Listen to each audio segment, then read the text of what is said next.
If you are into the history of the Old West in America, and I have no idea why you wouldn't be, man, the place where I am right now is where it's at. Right now I am in the city of Cody, Wyoming. Haven't been here in years. Vacationed out here when I was a kid. And one of the places that I remember going is this place right here behind me, but it's way different now. This is the Buffalo Bill Center of the West. And as far as Old West history, this place has it all. It really has multiple museums all under one roof. Stuff about the Plains Indians, stuff about natural history and art and firearms. We may actually end up splitting this into a couple of episodes because there is a lot to see in here. But anyway, we're going to spend a little bit of time today learning more about the Old West in the Buffalo Bill Center of the West.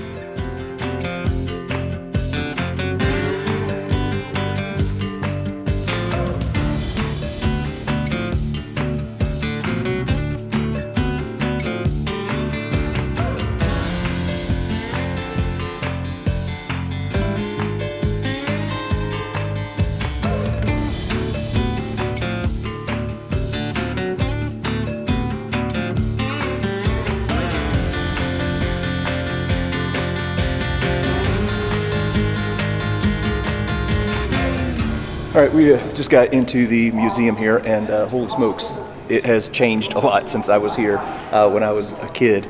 But anyway, we're going to take a look. There's 5 different museums under this roof, and I would be dumb to think that I know everything about this place. But we have Emma with us. Emma works here and does know everything about this place, or at least claims to. Claims to. All right, so anyway, she's going to be popping in and out to help us learn a little bit more about this museum and stuff with the Old West. As I mentioned, there are 5 different museums under one roof here, and one of them is the Draper Natural History Museum. This is actually the newest part of the Buffalo Bill Center here. So we're going to just start here and look around and see what we can learn. So we are standing in the expedition hallway of the Draper Natural History Museum here at the Buffalo Bill Center of the West. And this museum specifically focuses on the flora and fauna of the greater Yellowstone ecosystem that we are very fortunate to live in, as well as being about 90 miles away from. And so this is all about the animals and the plants and the sights and the sounds and the water features and the geology of Yellowstone and the greater Yellowstone ecosystem. As you walk into the Natural History Museum here, the first thing that you are greeted by are these 2 taxidermied gray wolves, and the work on them is absolutely amazing. These were done by a world-renowned taxidermist by the name of Jack Putnam, and after he passed away, his wife donated these. The history, recent history, I guess you could say, here in the West with gray wolves, and well, even further back, is pretty controversial and rocky. So it's appropriate that they start off here in the Natural History Museum showing these gray wolves. Fun fact, there was one point in my life where I almost went into taxidermy. So yeah, this is pretty cool for me to see this.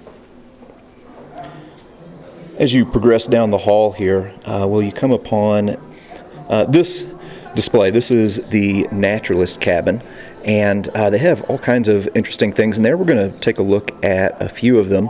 But when you're looking at history, it's impossible to separate, traditional history from natural history, especially when you get out here in the West and you start thinking about how resources and the buffalo and all these different things have intertwined with Native American history and with expansion, things like that. So anyway, we're going to take a look at a few things in here. In the Naturalist Cabin, they highlight some people who've made some significant contributions to studying the natural world, including Frank and John Craighead.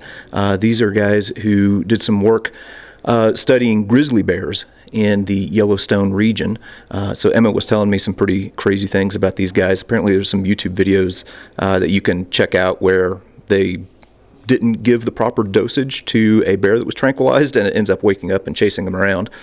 And then another very fascinating figure is Jim Beckworth. This is a man who had been a slave and was freed, went into blacksmithing for a little bit as an apprentice, didn't really care for it, and ended up coming out west and exploring much of what was then unknown to the United States, to the United States government. If you've ever passed through the Sierra Nevada mountain range and gone through Beckwourth Pass, well, that was named for Jim Beckwourth.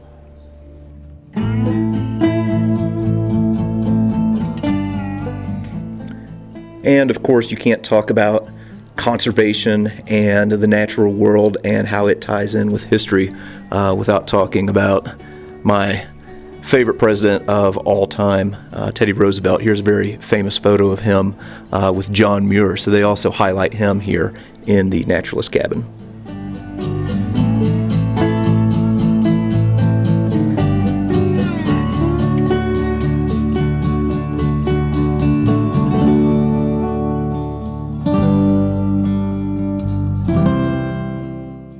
All right, we've moved down a little bit further in the Natural History Museum, and this section right here is taking you through 4 different, I guess, like sub-ecosystems of this area. So there's 4 different floors. One is alpine, one is going to be focusing on the mountain forest, and then a mountain meadow and the plains basin. So we're going to start off here in the alpine region. So starting off here in the alpine region, they have a couple of bighorn sheep that are obviously engaged in combat. Something that's pretty interesting is that these 2 bighorn sheep were actually poached in the year 2000, and the perpetrators were caught and rightfully fined. Poachers are among my least favorite people in the world. But anyway, as somebody who's an outdoorsman and a hunter, man, the taxidermy here is just so impressive for me to see. Now, something else that they have here, they also have some mountain goats. Now, in this area around Yellowstone, mountain goats are actually an invasive species. They are not native to this area. And the bighorn sheep actually find themselves in competition with the mountain goats for resources.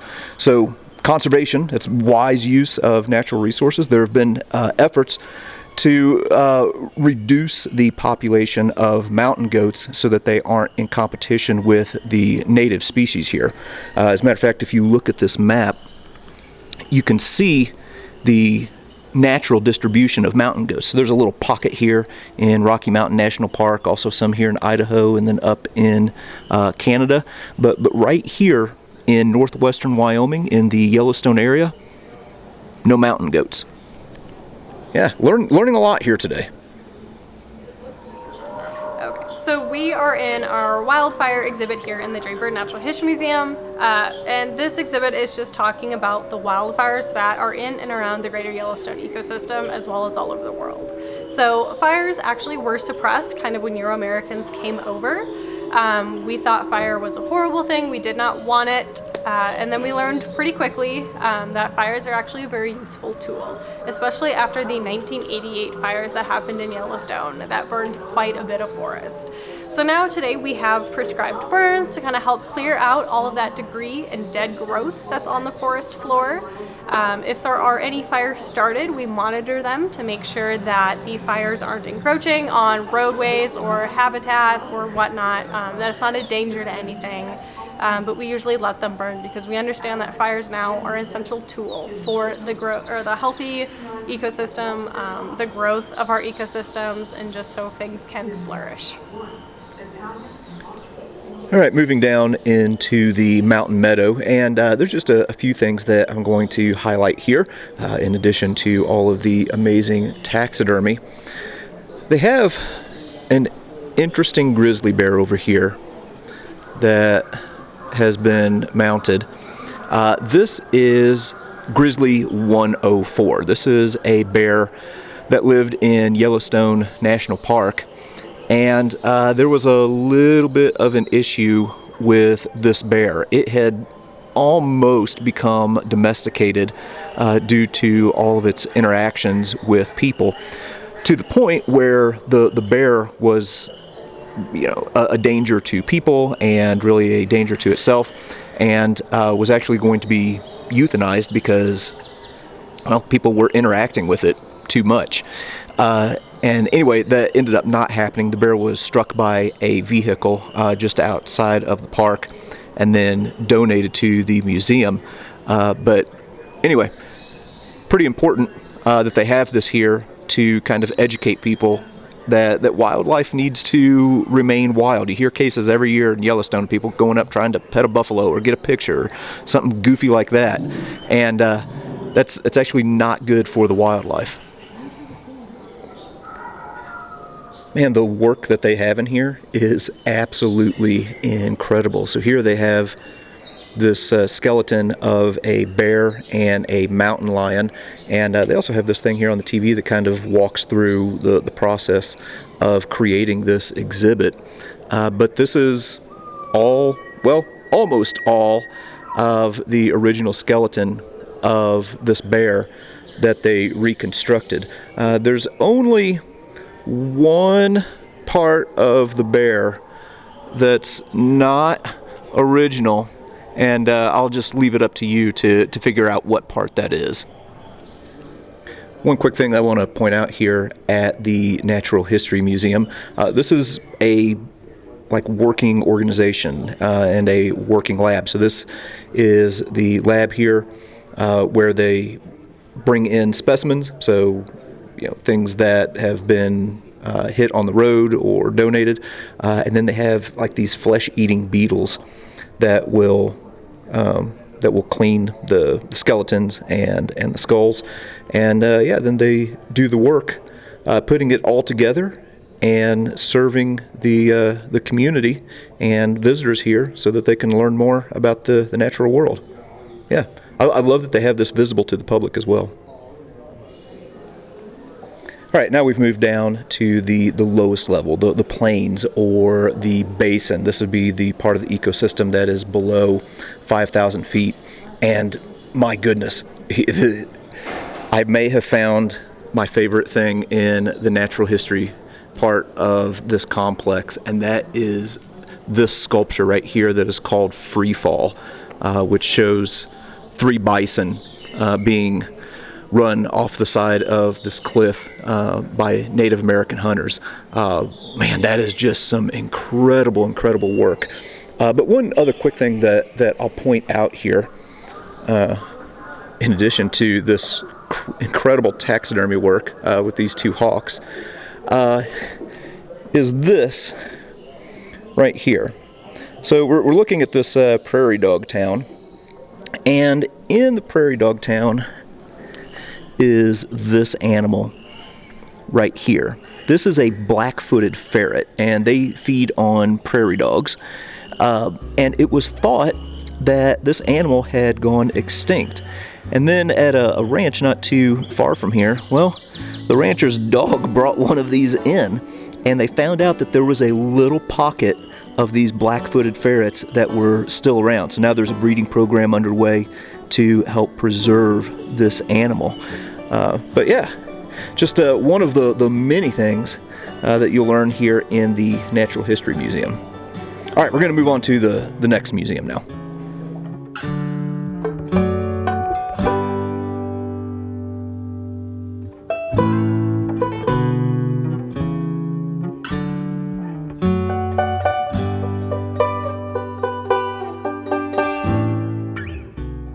So we are standing in the Buffalo Bill Museum, and behind me is one of the many photographs of Buffalo Bill that he had taken throughout his life. Buffalo Bill was born William F. Cody, and he was born around 1846 in LeClaire, Iowa.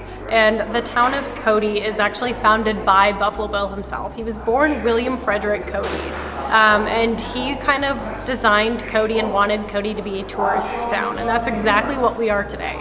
So of course we have an entire museum dedicated to the man, the myth, the legend himself. And as you go through and as we go through, the stories that he has are absolutely incredible. Some are a little far-fetched and some are not even believable. But who's to say that he didn't actually say or do any of these things that he tells his stories about? Here in the Buffalo Bill Cody Museum, they start off talking about his early life. So he lost his father at a young age, and his first job is as a wagon train messenger. So he would be traveling along with these wagon trains that are going across the West. This would have been in the 1850s.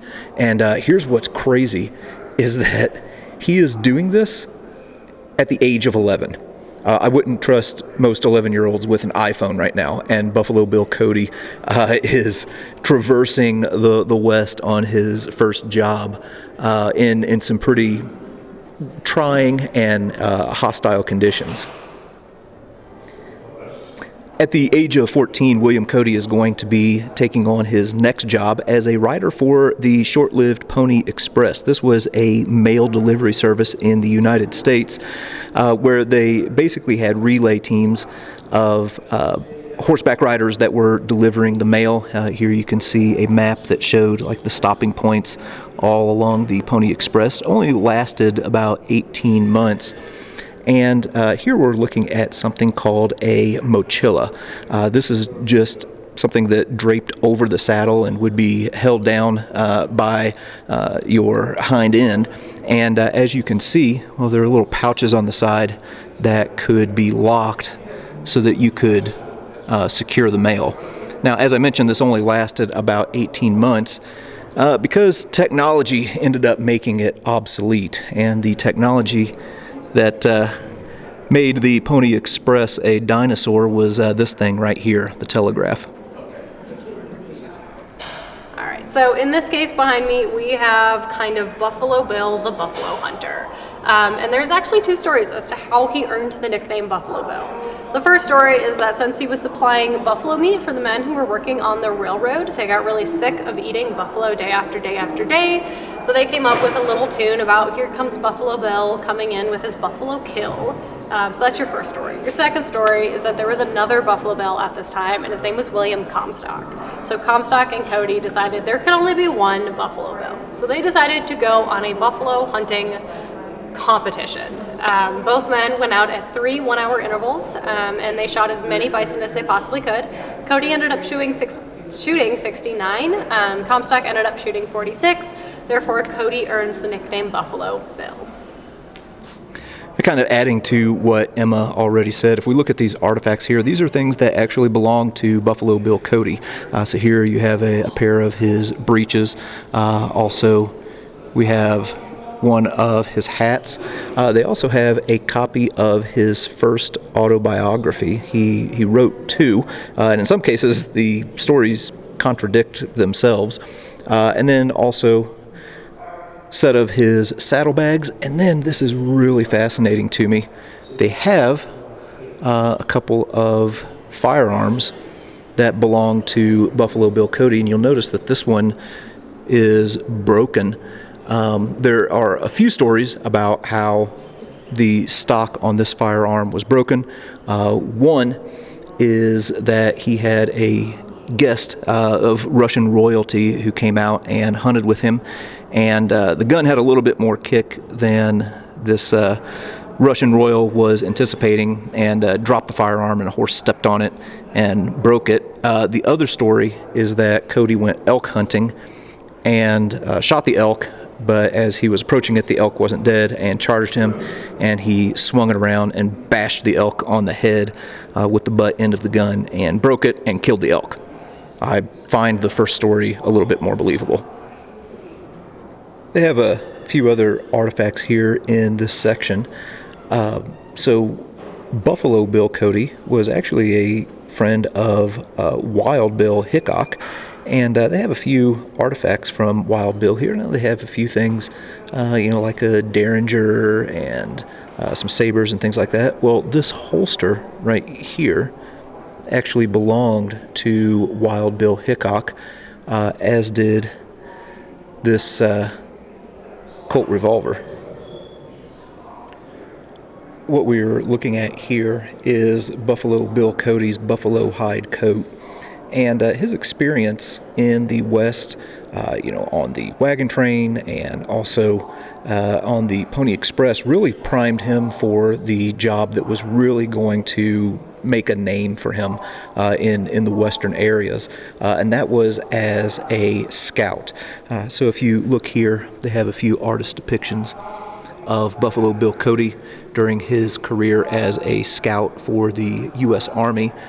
Philip Sheridan named him the Chief of Scouts for the 5th Army because of his skills in that job.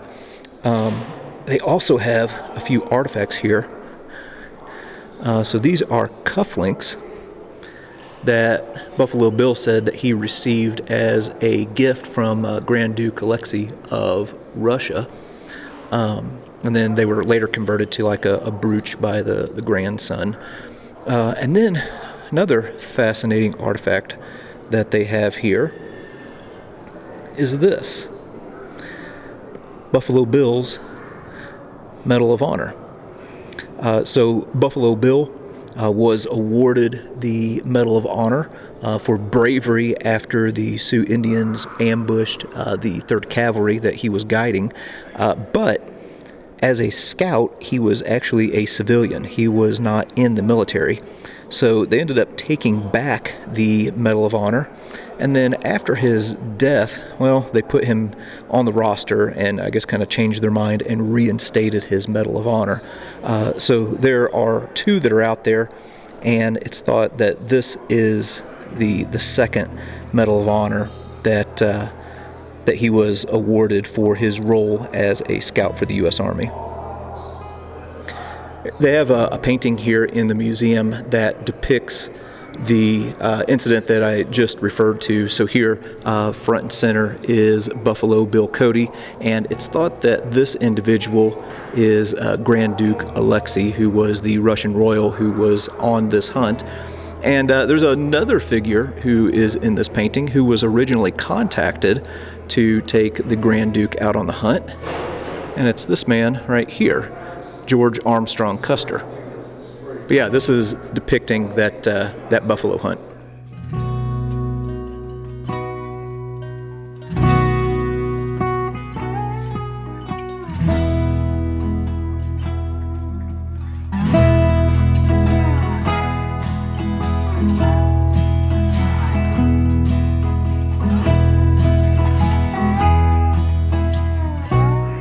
Here are some photos of a young William F. Cody and his wife, Louisa.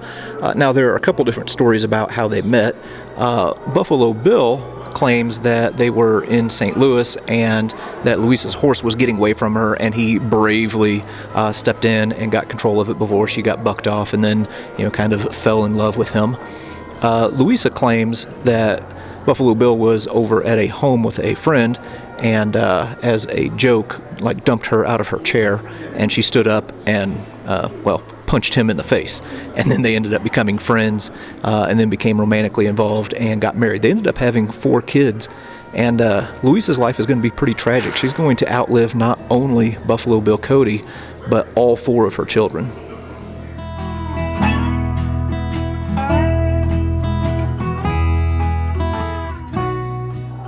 So after his career as a buffalo hunter and as a scout for the U.S. Army, well, the legend of Buffalo Bill is really going to start to grow. There was some newspaper articles that were written about him, and in particular there was an author by the name of Prentice Ingram. As a matter of fact, they have a picture of Prentice Ingram right here, who would write hundreds of these little dime store novels and comic book looking things about Buffalo Bill. And it's through this that his legend is really going to gain steam in the late 1800s.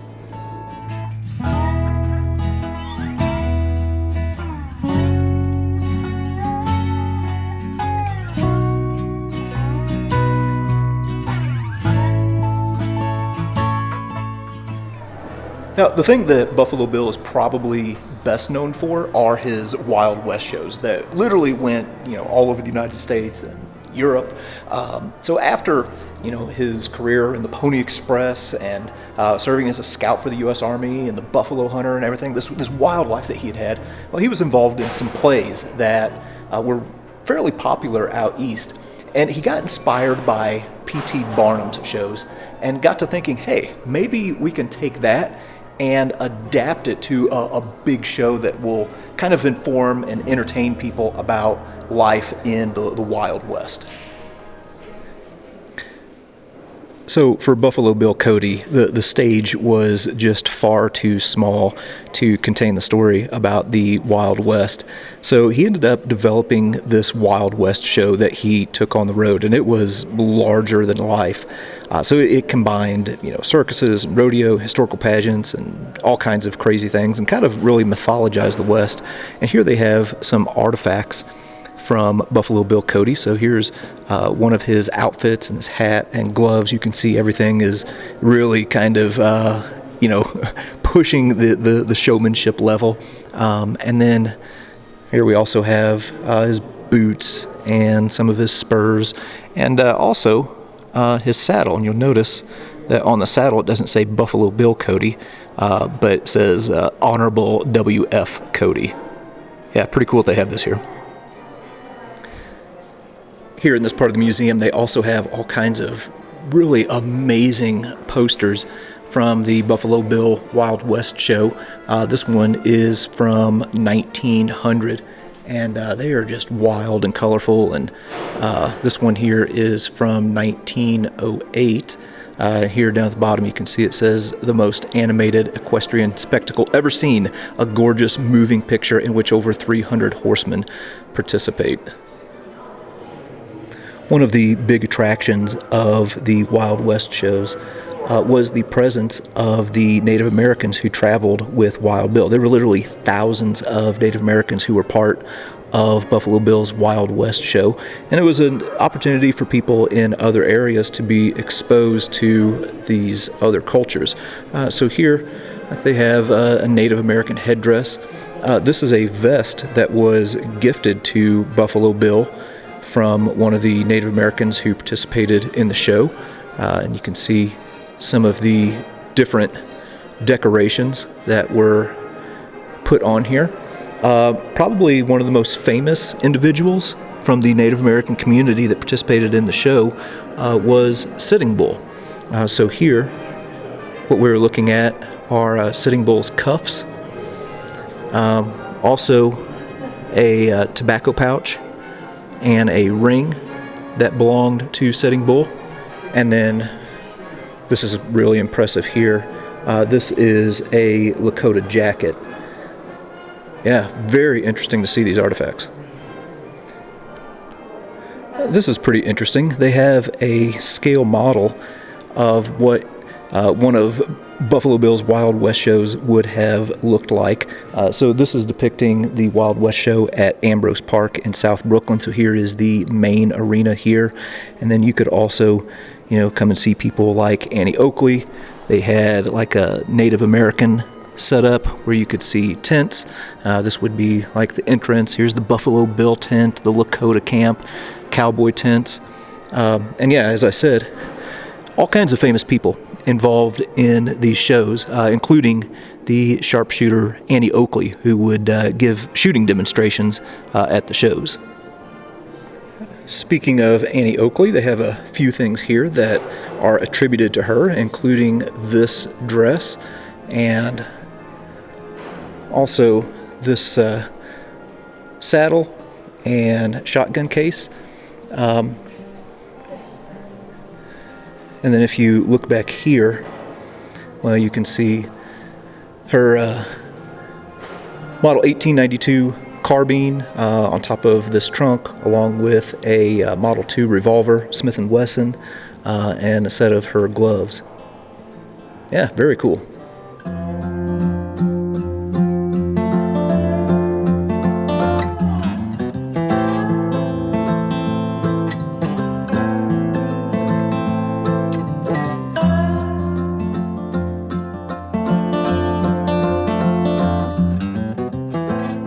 We were looking at some of the posters earlier, and this is simply amazing.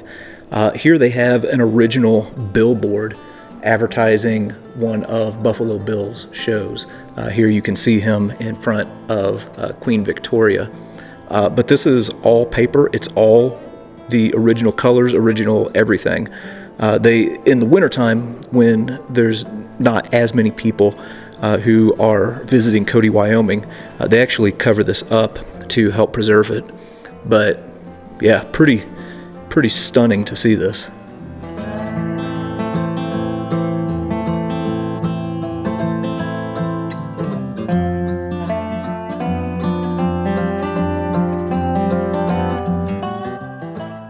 Here in the museum, they have a lot of art that depicts Buffalo Bill Cody. So this one is entitled "The Life I Love." It was painted in 1902 by a guy named Irving Bacon. And there are a lot of interesting paintings. This one right here is called Shoshone Hunting Camp. It was painted in 1903, and it's a great painting, and it's amazing to look at. Probably what's most interesting about this painting is the frame. So this and many of these other pieces hung in the Irma Hotel here in Cody. And at one point, well, there was a bank robbery and a shootout here in Cody. And the hotel was across from the bank. And if you look at the top of the frame, well, there's actually a bullet hole in the frame that was likely fired from one of the bank robbers. Yeah, pretty interesting. All right, so here's the deal. I have flat not given myself enough time in this museum, and I have to, unfortunately, leave for another engagement. So anyway, I'm having to cut things a little bit short. I really wanted to really take my time in this museum. You need 2 days, honestly, in this whole 5-museum complex. But anyway, I'm going to show a few highlights from the Plains Indians Museum and from the Art Museum, and then unfortunately, I've really got to go.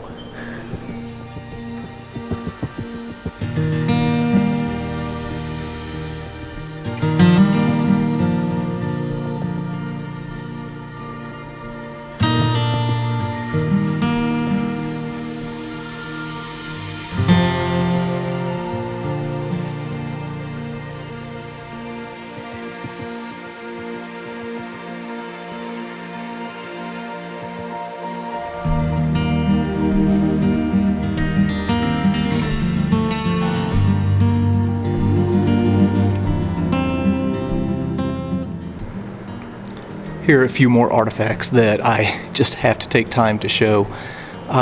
This is a U.S. Springfield Model 1884 trapdoor carbine. Very fascinating weapon that was used towards the end of the Plains Wars.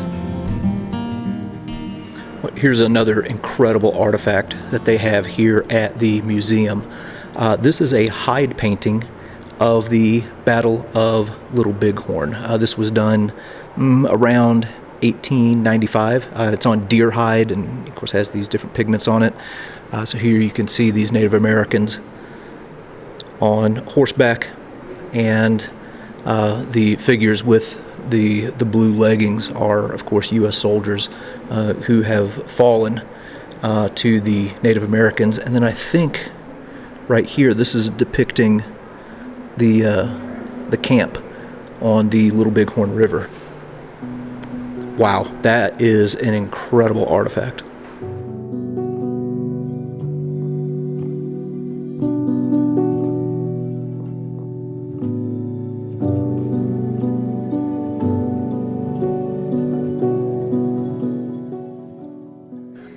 When you think of the Plains Indians, one of the first things that comes to mind is probably the teepee.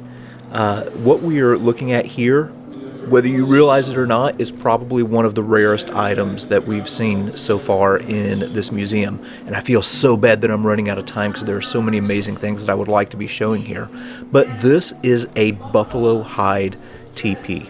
It's constructed using approximately 14 to 16 different buffalo hides. You can see where the makers of this particular teepee have decorated it with handprints and these red circles and just different designs. What makes the buffalo hide teepee really rare is that a lot of these kind of fell apart, and as they fell apart, well, people would just cut them up and repurpose the hides. So they started later making these out of canvas. So you'll see canvas teepees, but to see a true buffalo hide teepee is really, really rare, and this museum has one of the few that is in existence. This particular one was from the Nez Perce tribe. Absolutely amazing.